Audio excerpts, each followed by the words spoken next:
Assalamualaikum warahmatullahi wabarakatuh. Mahasiswa sekalian, pada pertemuan kali ini kita akan lanjutkan perkuliahan online kita pada mata kuliah Sosiologi dan Antropologi Hukum. Adapun materi kita pada pertemuan kali ini adalah mengenai pengantar antropologi hukum. Sebelum kita mulai perkuliahan kita, marilah sama-sama kita ucapkan basmalah. Bismillahirrahmanirrahim. Oke, rekan-rekan mahasiswa sekalian, materi hari ini adalah mengenai pengantar antropologi hukum. Silahkan ditonton dan disimak videonya. Kemudian silahkan nanti di-like, komen, dan subscribe akun saya. Oke, rekan-rekan mahasiswa sekalian, sebelum kita masuk ke pembahasan mengenai antropologi hukum, kita harus lebih awal membahas mengenai apa sih sebenarnya ilmu antropologi itu. Berkaitan dengan ilmu antropologi, ketika dibahas mengenai konsep ataupun istilah daripada antropologi, antropologi itu berasal dari bahasa Yunani, yaitu anthropos yang berarti manusia, logos yang berarti ilmu.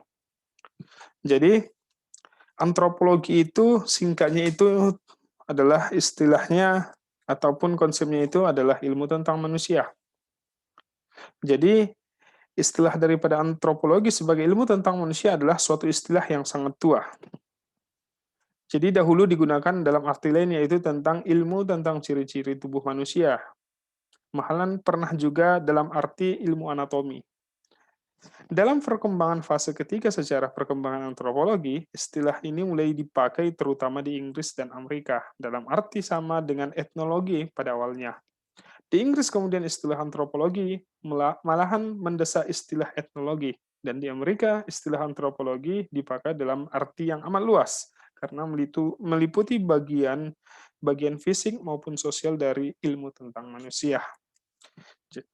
Jadi istilah antropologi ini sebenarnya dapat diartikan sebagai suatu ilmu yang berusaha mencapai pengertian tentang makhluk hidup, manusia, ya, makhluk hidup di sini adalah manusia dengan mempelajari aneka warna bentuk fisik, ya artinya fisik daripada manusia itu sendiri, kemudian kepribadian, masyarakat, serta kebudayaannya. Menurut Hilman Hadikusumah, antropologi adalah ilmu pengetahuan yang mempelajari manusia baik dari segi hayati maupun dari segi budaya. Jadi sasaran pokok dari antropologi ini adalah manusia, kemudian perilaku dan budayanya. Inilah sasaran pokok daripada ilmu antropologi. Kemudian, istilah daripada antropologi ini sebenarnya berkembang. Ada dua konsep. Yang pertama, antropologi budaya. Istilah antropologi budaya akhir-akhir ini sebenarnya terutama dipakai di wilayah Amerika. Tetapi kemudian juga di negara-negara lain sebagai istilah untuk menyebutkan bagian dari ilmu antropologi, dalam arti luas yang tidak mempelajari manusia dari sudut fisiknya saja. Jadi sebagai lawan daripada physical antropologi. Sekarang dipakai secara resmi oleh Universitas Indonesia menjadi ilmu antropologi budaya. Makanya di lingkup Universitas Indonesia, jurusan antropologi itu disebut dengan antropologi budaya, untuk menggantikan istilah Gejihel daripada ilmu kebudayaan. Sedangkan istilah sosial antropologi atau sering disebut dengan antropologi sosial dipakai di Inggris untuk menyebut antropologi dalam fase ketiganya sebagai lawan daripada etnologi. Yang di sana dipakai untuk menyebut antropologi dari fase sebelumnya. Di Amerika di mana segala macam metode yang saling bertentangan dan diselaraskan menjadi satu, yaitu sosiologi antropologi atau antropologi sosial dan etnologi merupakan dua bagian dari ilmu antropologi. Jadi kemudian dikembangkan lagi oleh menurut Koncharaningrat. Koncharaningrat ini adalah Bapak Antropologi Indonesia. Dia memperhatikan 5 buah masalah mengenai makhluk hidup. Yang pertama, masalah perkembangan manusia sebagai makhluk biologis. Ya, ini ada masalah perkembangan manusia sebagai makhluk biologis. Artinya ada fase-fase perkembangan daripada manusia itu sendiri. Kemudian yang kedua, masalah pada sejarah terjadinya aneka bentuk makhluk manusia yang dipandang dari sudut ciri-ciri tubuhnya. Ini nanti bisa berkaitan dengan yang namanya ras. Kemudian masalah pada sejarah asal, perkembangan serta penyebaran berbagai macam bahasa di seluruh dunia. Karena ini dilihat bahwa dalam segi budaya itu kita melihat ada beribu bahasa sesuai dengan suku bangsa dan kebudayaan daripada kelompok masyarakat tersebut.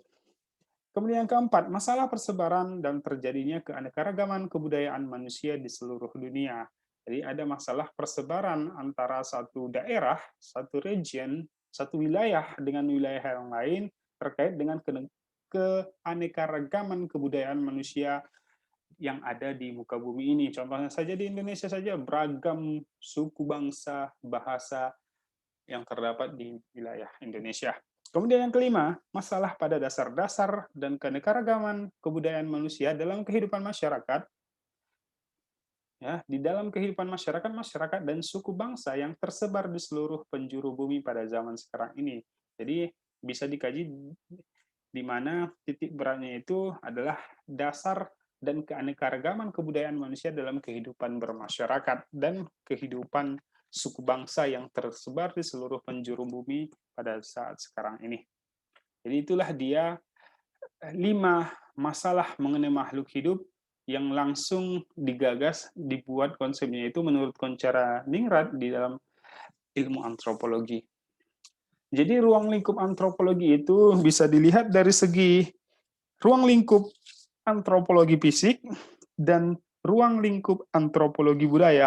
Perlu kita ketahui bahwa antropologi fisik itu dalam arti khusus adalah bagian dari ilmu antropologi yang mencoba mencapai suatu pengertian tentang sejarah terjadinya beragam manusia dipandang dari sudut ciri-ciri tubuhnya. Jadi bahan kajiannya terfokus kepada ciri-ciri tubuh, baik yang lahir atau fenotip, seperti warna kulit, warna dan bentuk rambut, indeks tengkorak, bentuk muka, warna mata, bentuk hidung, tinggi, dan bentuk tubuh, ataupun yang dalam genotipnya seperti frekuensi golongan darah dan sebagainya. Jadi, di dalam antropologi fisik ini, manusia di muka bumi ini dapat digolongkan ke dalam beberapa golongan tertentu berdasarkan atas persamaan ciri-ciri tubuh. Itu bisa nanti masuk dalam konsep ras. Jadi, adapun ciri-ciri tubuh itu terdapat pada sebagian besar individu-individunya. Walaupun tiap individu memiliki ciri tubuh yang berbeda yang satu dengan yang lainnya.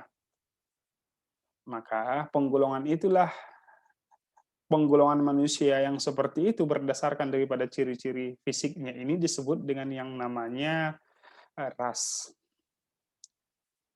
Kemudian di dalam pembahasan yang namanya antropologi budaya ini lebih menitik beratkan kepada kajian-kajian yang berkaitan dengan yang namanya kebudayaan ataupun kebiasaan adat istiadat daripada manusia itu sendiri. Seperti yang sebelumnya saya sampaikan tadi bahwa dia lebih terfokus kepada yang namanya kebudayaan-kebudayaan, kebiasaan-kebiasaan daripada manusia ataupun makhluk manusia yang ada di muka bumi ini sesuai dengan kelompoknya masing-masing. Itulah antropologi budaya. Jadi lebih dititik beratkannya ke dalam hal-hal tersebut. Kemudian, antropologi budaya ini sebenarnya lebih terfokus kajiannya bisa etnolinguistik, prehistory, etnologi. Itulah dia namanya, kalau di etnolinguistik itu lebih terfokus kepada antropologi linguistik, kemudian prehistory mengenai sejarah perkembangan dan penyebaran semua kebudayaan manusia di bumi sebelum manusia mengenal huruf. Kemudian nanti ada etnologi, ilmu yang mencoba mencapai pengertian mengenai asas manusia dengan mempelajari kebudayaan-kebudayaan dalam kehidupan masyarakat dari sebanyak mungkin dari suku bangsa yang tersebar di seluruh muka bumi. Oke, sekarang kita masuk ke konsep antropologi hukum. Sebelum kita membahas tentang antropologi hukum itu, sebenarnya ini titik beratnya itu ketika membahas tentang antropologi hukum ini lebih terfokus kepada manusia dan hukum. Karena ini menjadi sasaran pokok dalam antropologi. Sasaran pokok dalam antropologi itu adalah manusia. Baru kemudian perilaku dan budayanya, seperti yang dijelaskan pada slide sebelumnya. Tidaklah sebaliknya sebagaimana dalam ilmu yang lain. Jadi, manusia dulu yang dibahas, pokok kajiannya itu, sasarannya itu, kemudian perilaku dan budayanya.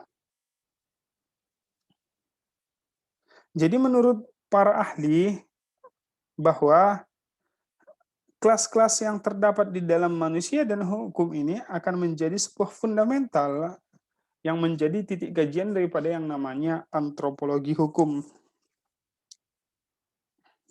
Kemudian kita lanjutkan, antropologi hukum ini sebenarnya ini gabungan daripada ilmu antropologi budaya dengan ilmu hukum.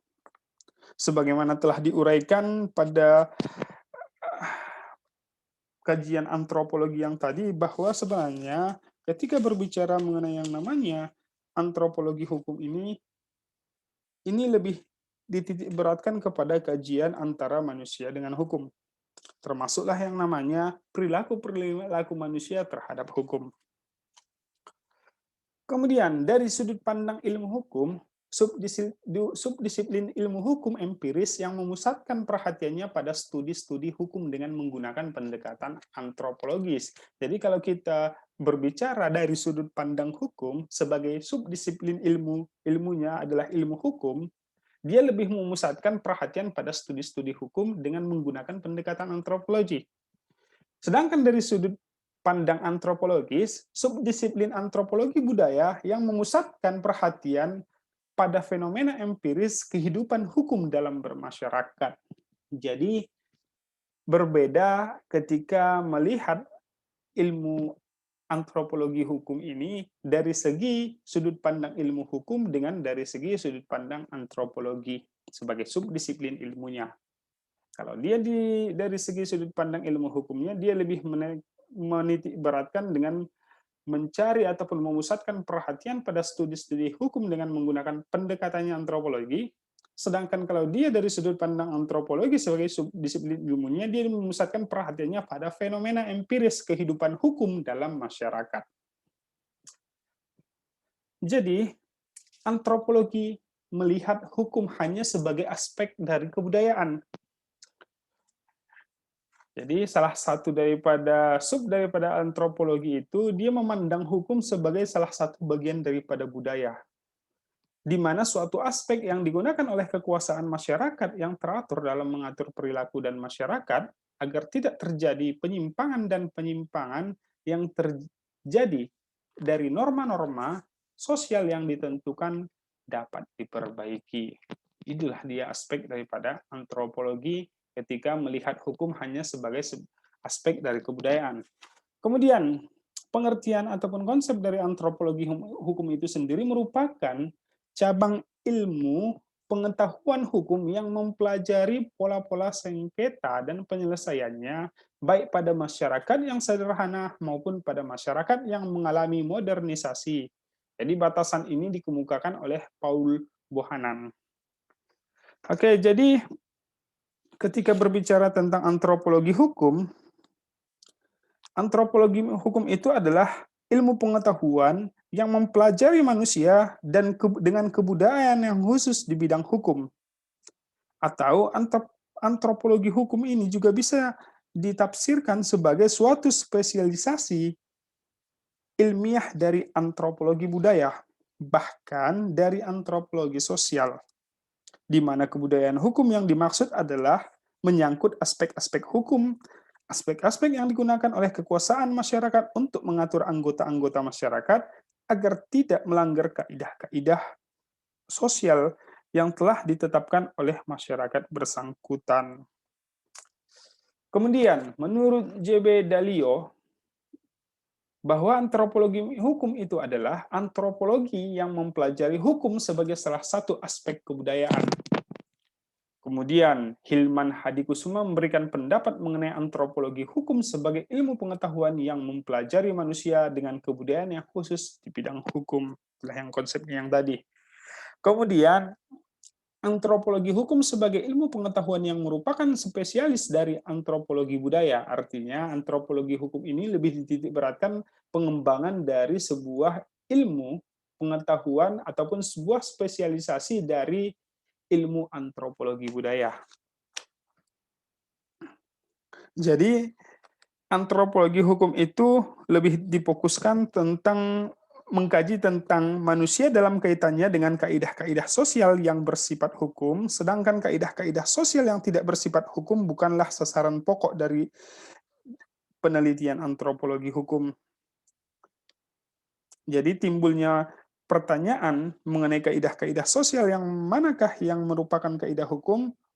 Untuk itu perlu dipahami apakah yang dimaksud dengan kaidah atau norma menurut antropologi, di mana norma itu adalah sebuah pola ulangan perilaku yang sering terjadi, sedangkan kelanjutan daripada usaha manusia dalam masyarakat untuk memelihara sistem kemasyarakatannya, maka ia menghasilkan kesamaan dan keserasian perilaku dari para anggota individu. Itulah pola ulangan dari perilaku manusia yang selalu sama, serasi, dan sering berlaku. Itulah yang disebut dengan yang namanya norma. Kemudian, sedangkan yang dimaksud daripada yang namanya kebiasaan-kebiasaan tersebut ialah ditujukan pada suatu garis perilaku yang menunjukkan kejadian secara terus-menerus, artinya secara berkelanjutan. Ketika ada kebiasaan manusia yang secara berkelanjutan terus terjadi, maka itu disebut dengan yang namanya kebiasaan. Jadi biasanya dikaji adalah norma perilaku, seperti kaidah perbuatan, bukan semata-mata kaidah kata-kata yang dapat didengar dari keterangan atau dapat dibaca oleh tulisan, maka kenyataan yang lebih menentukan dari kepustakaan yaitu kenyataan-kenyataan kebiasaan yang berlaku dalam masyarakat sebagai norma-norma sosial. Kemudian, hubungan timbal balik antara hukum dengan fenomena sosial secara empiris dalam kehidupan masyarakat, maka itulah yang disebut dengan yang namanya salah satu kajian daripada antropologi hukum itu sendiri. Sedangkan bagaimana hukum berfungsi dalam masyarakat atau bagaimana hukum bekerja sebagai alat pengendalian sosial atau social control atau sarana penjagaan keteraturan sosial atau social order, itu adalah kajian daripada antropologi hukum. Itulah dia konsep daripada antropologi hukum sebagai sebuah disiplin ilmu daripada ilmu antropologi. Kemudian dikembangkan dan dikaitkan dengan yang namanya ilmu hukum. Yang pertama adalah ciri-ciri umum daripada ilmu antropologi hukum. Yang pertama, tidak membatasi kajian hanya pada masyarakat dan kebudayaan tertentu saja. Jadi itu ciri-ciri umum daripada antropologi hukum. Dia tidak membatasi kajian hanya terfokus kepada masyarakat atau kebudayaan tertentu saja. Contoh misalnya hukum adat yang ada hanya di Indonesia. Kemudian yang nomor dua, comparative study atau studi perbandingan. Itulah dia. Ada perbandingan antara bagaimana kebiasaan-kebiasaan norma-norma yang berlaku di dalam masyarakat pada kelompok tertentu atau pada daerah tertentu dengan masyarakat pada kelompok lain di wilayah yang lain. Kemudian yang ketiga, tidak memusatkan pada kekuatan sosial semata dan superorganis dan memperkecil perhatian individu, namun semua dikaji secara seimbang.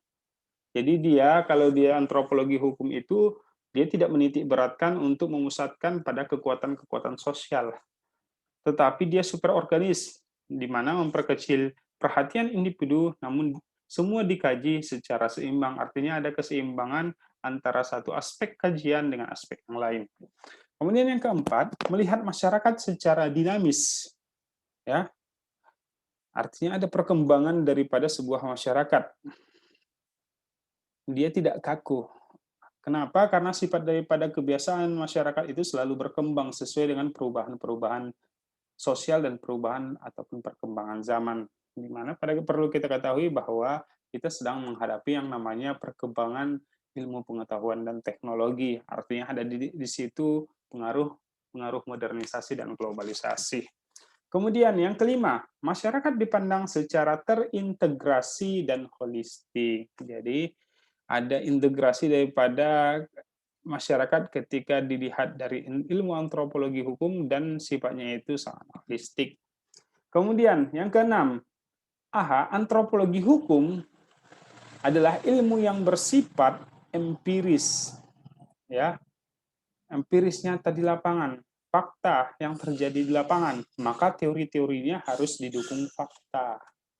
Maka ketika ada muncul teori-teori di dalam antropologi hukum, maka teori-teori itu memang fakta yang terjadi di lapangan, benar-benar terjadi di lapangan, bukan hanya sekedar opini atau menerka-nerka semata.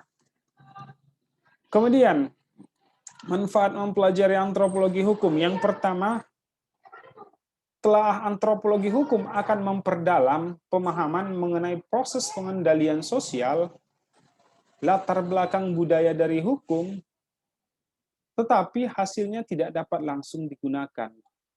Itulah dia telah antropologi hukum, di mana dia lebih memperdalam pemahaman mengenai proses pengendalian sosial dengan latar belakang budaya dari hukum, tetapi hasilnya tidak dapat langsung digunakan. Kemudian, yang kedua, fungsinya lebih besar pencegahan atau preventif, ya, pencegahan atau preventif daripada represif. Dia lebih berfungsi daripada pencegahan, daripada tindakan. Kemudian, yang ketiga, dengan mengetahui latar belakang budaya dari suatu masyarakat, maka dalam pengendalian sosial akan dengan mudah mengendalikan masyarakat yang kurang atau tidak tahu hukum negara. Kemudian yang keempat, jadi manfaat mempelajari antropologi hukum adalah untuk mengetahui gambaran bekerjanya hukum sebagai pengendali sosial yang dilatar belakangi oleh budaya. Jadi bagaimana hukum itu bisa bekerja sebagai pengendali sosial yang berlatar belakang budaya. Jadi bisa dilihat dari kajian ilmu antropologi hukum. Kemudian, manfaat antropologi hukum yang lain, yang pertama adalah secara teoritis dapat mengetahui pengertian-pengertian hukum yang berlaku dalam masyarakat sederhana dan masyarakat modern. Artinya bisa kita lihat sebenarnya antropologi hukum itu bagaimana konsep sebenarnya ketika dimasukkan yang dikaji itu adalah masyarakat sederhana. Bagaimana antropologi hukum itu berjalan ataupun konsep sebenarnya ketika yang dikaji itu adalah masyarakat modern. Karena itu pasti berbeda konsepnya itu. Pemahaman dan penjelasan daripada arahan konsep eh, antropologi hukum itu akan berbeda ketika objek sasarannya itu pun berbeda pula. Salah satu contohnya adalah masyarakat sederhana dengan masyarakat modern, masyarakat yang tinggal di kota dengan masyarakat yang ada di desa, ataupun masyarakat dengan penggolongan kasta ataupun perbedaan-perbedaan dari segi ekonomi, sosial, dan politik lainnya. Kemudian yang kedua, dapat mengetahui bagaimana masyarakat bisa mempertahankan nilai-nilai dasar yang dimiliki sekaligus mengetahui bagaimana masyarakat bisa melakukan perubahan-perubahan terhadap nilai-nilai dasar. Jadi dengan adanya antropologi hukum ini, manusia bisa melihat ataupun masyarakat bisa melihat bagaimana nilai-nilai dasar yang dimiliki dan juga bagaimana ketika ada yang namanya perubahan-perubahan terhadap nilai-nilai dasar tersebut. Nilai-nilai dasar yang di sini salah satunya lebih ditekankan kepada norma masyarakat, tapi bisa masuk kepada yang namanya hukum negara. Kemudian yang ketiga, dapat mengetahui perbedaan pendapat atau pandangan masyarakat atas sesuatu yang seharusnya mereka lakukan. Jadi bisa kita lihat bagaimana perbedaan pandangan antara satu individu dengan individu yang lain atau satu kelompok masyarakat dengan kelompok masyarakat yang lain ketika ada yang namanya konsep-konsep tertentu mengenai yang namanya hukum, bagaimana perbedaan pendapat dan pandangan masyarakat tersebut dan apa yang seharusnya mereka lakukan. Kemudian yang keempat, dapat mengetahui suku bangsa, masyarakat mana yang masih kuat, fanatik, mempertahankan keberlakuan nilai-nilai budaya mereka. Nilai-nilai budaya mereka di sini adalah nilai-nilai dasar yang secara turun-temurun masih terus mengalir dan tetap dilestarikan, di mana nilai-nilai dasarnya itu adalah berasal dari nenek moyang yang sudah dijalankan dan ditradisikan sampai sekarang. Kemudian yang kelima, dapat mengetahui suku bangsa atau masyarakat mana yang memiliki norma perilaku hukum yang sudah tinggi dan mana yang belum tinggi. Jadi kita bisa lihat bagaimana perilaku hukum ataupun norma-norma perilaku hukum masyarakat, yang mana poinnya itu apakah sudah naik tinggi atau masih belum tinggi atau masih rendah. Jadi itulah dia manfaat antropologi hukum. Kemudian kita masuk ke sifat keilmuan. Sifat keilmuan daripada subdisiplin ilmu antropologi hukum. Yang pertama, antropologi hukum tidak membatasi pandangan pada kebudayaan tertentu. Jadi dia tidak membatasi pada satu kebudayaan semata, tapi dia bisa melihat secara umum ataupun dengan adanya perbedaan-perbedaan majemuk yang terjadi di masyarakat, dia bisa melihatnya secara keseluruhan tanpa ada yang namanya perbedaan. Jadi ada yang namanya ketika melihat uh, sebuah pandangan kebudayaan yang dilihat dari segi antropologi hukum, dia bisa memperbandingkan antara bagaimana norma-norma hukum-hukum yang berlaku di masyarakat yang satu, suku bangsa yang satu, atau kelompok yang satu dengan kelompok suku bangsa atau wilayah lainnya. Kemudian yang kedua, antropologi hukum itu mempelajari masyarakat sebagai suatu keseluruhan yang utuh, di mana bagian-bagiannya saling bertautan. Artinya ada hubungan antara satu masyarakat dengan masyarakat yang lain. Termasuklah ada yang namanya kontak, baik itu kontak langsung atau tidak langsung, ada yang namanya interaksi, komunikasi, atau mungkin ada yang namanya proses sosialisasi. Kemudian, yang ketiga, antropologi hukum modern tidak memusatkan perhatiannya hanya pada kekuatan sosial. Jadi itu perlu catatan bahwa antropologi hukum modern tidak hanya memberikan perhatian pada kekuatan sosial semata atau hal-hal yang super organis, tapi lebih dari itu. Kemudian yang keempat, antropologi hukum memandang masyarakat secara dinamis. Ya, artinya ada perubahan. Sehingga peranan sosial dan hukum tidak terbatas untuk mempertahankan status quo semata. Jadi dia ada yang namanya kajian daripada antropologi hukum itu dilihat dari sudut perubahan-perubahan sosial dan hukum ataupun perubahan-perubahan sosial yang terjadi di masyarakat. Kemudian apakah ada pengaruhnya terhadap yang namanya perkembangan dan pelaksanaan hukum. Kemudian yang kelima, antropologi hukum itu termasuk ilmu hukum yang empiris, artinya dibutuhkan yang namanya studi lapangan, fakta yang terjadi di lapangan. Kemudian metode pendekatan antropologi hukum. Sebelumnya sudah ada ini mengenai yang namanya holistik. Holistik ini adalah salah satu metode pendekatan antropologi hukum, di mana holistik ini adalah melihat gejala sosial yang ada dengan kacamata menyeluruh, artinya tidak separuh atau hanya pada sudut tertentu saja, tapi dia melihatnya, memandangnya secara keseluruhan.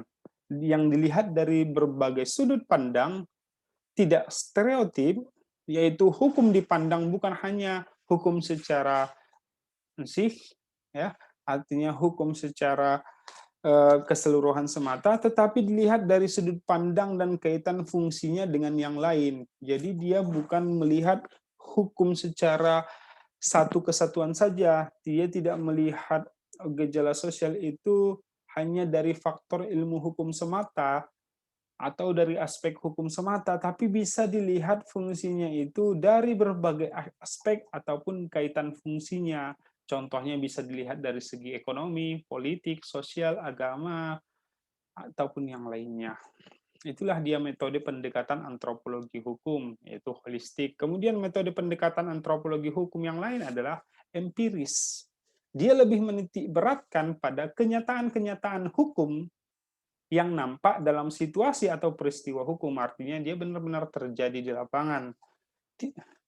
Ya, dia lebih terfokus kepada yang namanya kenampakan dalam situasi atau peristiwa hukum dalam in action, tidak hukum dalam peraturan perundangan tertulis, artinya tidak hanya semata di dalam peraturan tertulis semata yang ditetapkan oleh negara, Kemudian antropologi hukum sebagai ilmu empiris, dia mempunyai konsekuensi bahwa teorinya harus didukung oleh fakta yang relevan atau setidaknya terwakili secara representatif. Artinya ketika ada yang namanya muncul teori-teori tentang teori antropologi hukum, dia harus didukung dengan yang namanya fakta yang sebenar-benarnya terjadi di lapangan, bukan hanya sekedar memunculkan, menciptakan, membuat konsep suatu teori tentang antropologi hukum, tetapi di lapangan sangat berbeda terhadap teorinya. Maka ketika ada hal itu terjadi, maka itu bukan bagian daripada metode pendekatan antropologi hukum. Antropologi hukum itu harus sesuai dengan data real atau fakta yang terjadi di lapangan. Kemudian yang selanjutnya, ada namanya komparatif, dilakukan dengan cara penelitian sinkronis maupun penelitian diskronis.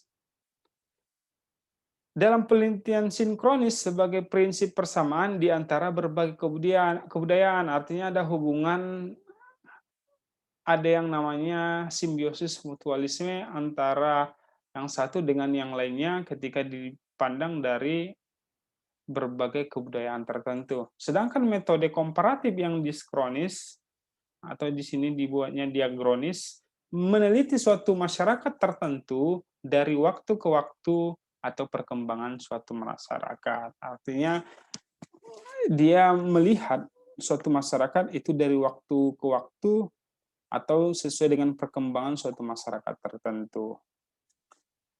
Kemudian,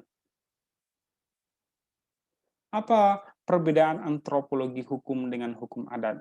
Karena kalau dia di dalam jurusan hukum biasanya muncul yang namanya mata kuliah sosiologi hukum dan antropologi hukum, kemudian lain lagi dengan yang namanya mata kuliah hukum adat. Jadi konsep ini sebenarnya berbeda. Ada perbedaan-perbedaan antara antropologi hukum dengan hukum adat. Yang pertama itu adalah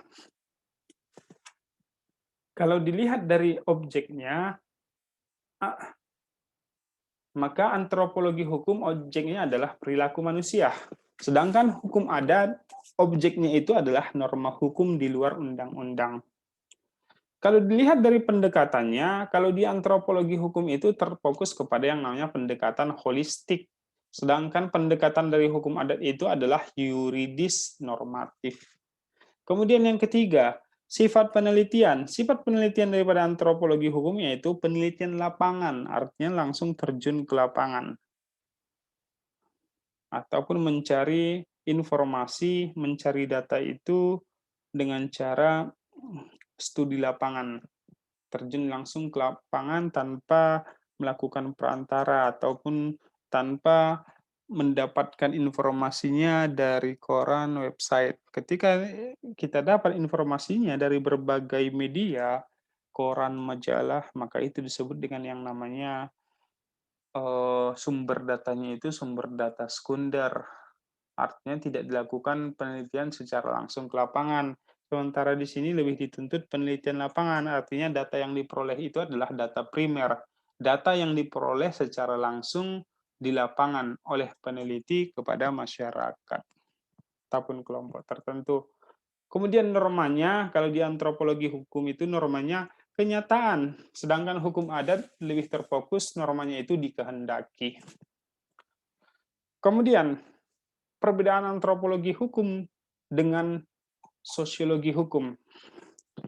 Karena ini sebenarnya berkaitan dengan yang namanya mata kuliah kita, di mana mata kuliah kita namanya sosiologi hukum dan antropologi hukum. Jadi, di sini harus bisa kita bedakan apa perbedaan antara antropologi hukum dengan sosiologi hukum yang sebenarnya kedua ini adalah salah satu sub daripada sebuah disiplin ilmu dari antropologi dengan sosiologi. Kalau dilihat dari segi objek, antropologi hukum itu adalah hukum bukan barat, tidak tertulis, atau hukumnya itu bukan seperti hukum-hukum yang terdapat di barat. Tidak tertulis biasanya hukumnya itu. Hanya sekedar kebiasaan-kebiasaan yang dilakukan oleh masyarakat secara turun-temurun dan itu tetap dijalankan dan dipatuhi. Sedangkan sosiologi hukum, hukumnya itu berasal dari hukum barat, di mana objek kajiannya itu adalah yang telah dipengaruhi dengan hukum tertulis. Biasanya kalau hukum tertulis adalah hukum yang di harus dilakukan sesuai dengan yang namanya kelompoknya masing-masing. Artinya biasanya kalau dia hukumnya itu jelas, legalitasnya pun jelas, karena dia ditulis secara baik di dalam sebuah kertas, kemudian disetujui oleh pejabat-pejabat negara ataupun orang yang berwenang di dalamnya. Kemudian subjeknya itu kalau di antropologi hukum, subjeknya adalah masyarakat sederhana.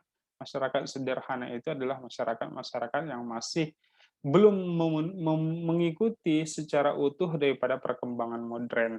Sedangkan subjek untuk sosiologi hukum, dia lebih terfokus kepada masyarakat-masyarakat maju ataupun masyarakat-masyarakat yang sudah modern. Kemudian perspektif daripada antropologi hukum ini adalah lebih terfokus kepada yang namanya masalah budaya. Sedangkan kalau dia sosiologi hukum itu, perspektifnya itu lebih ditekankan kepada segi sosial. Jadi itu harus bisa dibedakan, antropologi hukum itu lebih terfokus membahas tentang budaya, sedangkan antropologi sosial lebih terfokus kepada ilmu yang membahas tentang sosiologi. Kemudian penelitiannya, kalau di antropologi hukum ini lebih terfokus kepada kualitatif ataupun studi kasus. Kualitatif itu adalah menggunakan kata-kata. Ya, sedangkan sosiologi hukum penelitiannya itu lebih terfokus kepada kuantitatif, angka-angka. Kalau dia kualitatif tadi kata-kata, ini kuantitatif bermain dengan angka-angka ataupun dalam bentuk sampel, ya ada nanti populasi, ada sampel, berapa sampel yang ingin dicari. Kemudian perbedaan antropologi hukum dengan ilmu hukum. Antropologi hukum itu adalah law in action, artinya menggunakan pendekatan. Pendekatannya itu adalah pendekatan sosiolegal. Sedangkan ilmu hukum ini lebih terfokus kepada law in books. Pendekatannya itu adalah pendekatan yuridis normatif. Kemudian, apalagi perbedaannya antropologi hukum dengan ilmu hukum? Kalau di antropologi hukum mempertimbangkan konteks sosial budaya. Itu azas pertimbangan daripada antropologi hukum. Konteksnya dilihat dari segi ataupun sudut pandang sosial dan budaya. Sedangkan kalau ilmu hukum, hukum dianggap sebagai mengatasi segala konteks. Itulah dia bedanya. Dia lebih terfokus mengatasi segala konteks-konteks yang terjadi dalam kajian ataupun kaitan-kaitan tertentu terhadap materi. Kemudian kalau dia eh, antropologi hukum dengan ilmu hukum itu, kalau di antropologi hukum itu lebih ke field research, sedangkan ilmu hukum lebih terfokus kepada library research. Oke, demikian penjelasan materi tentang pengantar antropologi hukum. Apabila ada hal-hal yang ingin ditanyakan, silahkan langsung ajukan di grup WA kita atau bisa berkomentar di kolom komentar yang ada di dalam Google Classroom.